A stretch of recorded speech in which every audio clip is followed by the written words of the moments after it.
बहुत समय पहले की बात है। एक छोटे से राज्य में रानी नाम की एक सुंदर और बुद्धिमान राजकुमारी रहती थी।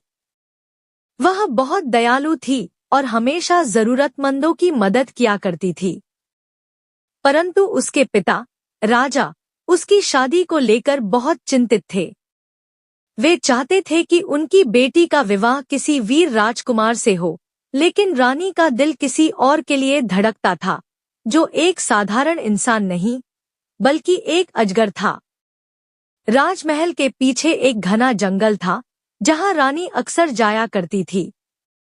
वहीं उसकी मुलाकात एक विशाल अजगर से हुई। शुरुआत में वह उससे डर गई, लेकिन धीरे धीरे उसने महसूस किया कि अजगर किसी को नुकसान नहीं पहुंचाता था। वह बहुत समझदार और शांत स्वभाव का था। रानी और अजगर की दोस्ती गहरी हो गई।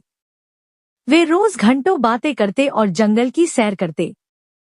रानी को महसूस हुआ कि अजगर दिखने में डरावना हो सकता है, लेकिन उसका दिल बहुत बड़ा था। जब राजा को इस दोस्ती के बारे में पता चला, तो वे बहुत क्रोधित हुए। उन्होंने रानी को समझाने की कोशिश की, लेकिन रानी अपनी जिद पर अड़ी रही। उसने कहा, सच्चा प्रेम रूप और जाति से परे होता है। मैं अजगर से विवाह करना चाहती हूँ। राजा ने एक शर्त रखी, अगर अजगर 3 असंभव कार्य पूरे कर सके, तो मैं इस शादी के लिए राजी हो जाऊंगा। एक, राजमहल से सोने की तलवार लाना। महल में सख्त पहरेदारी थी, लेकिन अजगर ने अपनी चतुराई से तलवार हासिल कर ली। 2, जंगल के सबसे क्रूर शेर को काबू में लाना। अजगर ने शेर को अपनी आंखों से सम्मोहित कर दिया और उसे शांत कर दिया। 3, 7 पहाड़ पार करके अमृत कलश लाना। अजगर ने बड़ी कठिनाइयों के बाद यह कार्य भी पूरा कर लिया। जब अजगर ने तीनों कार्य पूरे कर दिए, तो वह अचानक एक सुंदर राजकुमार में बदल गया।